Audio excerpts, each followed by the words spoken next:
So here is a Sterling that was given to David by Marcus Davis of the Predators, and there's a couple things I noticed immediately about it. Obviously it's splashed, has the wood grips that a lot of Sterling or Sterling products came with. They're the full wraparounds. They're cracked, unfortunately. That's how it was received though. So, but immediately I noticed right here, it has this feed neck cut, which I believe is a sign that it was modified by Tim Illine at MDS Supplies. All right, so I took the frame off, screws were already out, and we're gonna look at the valve here. So I was thinking that the valve would probably be like hot rodded or turboed, but it's not. But there is one interesting thing we can say. I can't pull it off. Oh, here we go. So take my Allen wrench. Usually I go a little bit bigger, but I'm trying to damage this for David. So there we go, pull this out. Wow, look at that. See how much it's turned down right there? That's amazing. And it also has this little cut right here, which is, I guess, a little bit, I'm not even sure why he did that cut. So looking at this valve, Craig Palmer of Palmer's Pursuit Shop was nice enough to point out that it was likely a cutout for an O-ring. So similar to a ShockTech rat valve. Craig says it adds too much drag. So not a modification of choice by him.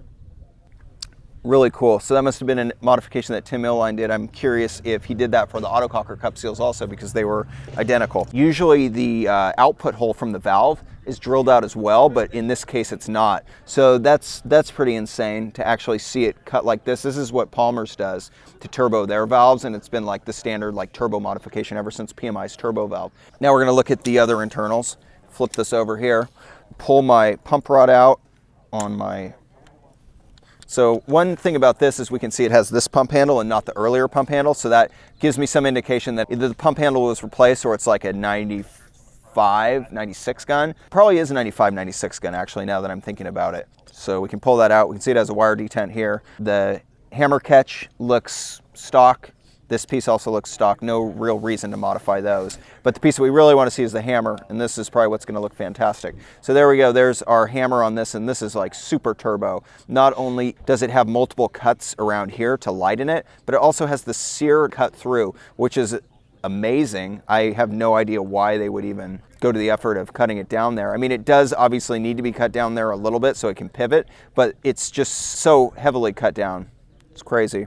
We can also see there's a little indentation here. Not sure if that's stock or if it was done by Tim Illine at MDS, because sometimes when you cut in there, it gives the hammer a little bit more of a duration to catch some speed before it actually hits the valve. So it could actually strike the valve a little bit harder and give it a little bit more of a boost. So I don't know if that's was done by Tim Illine or not. Cutting around here, we can see all the way around it's notched, which is insane. Very cool. There's also a spacer in the hammer right here, just a washer, but boosts the velocity a little bit. Now the next thing we're going to look at is the actual bolt.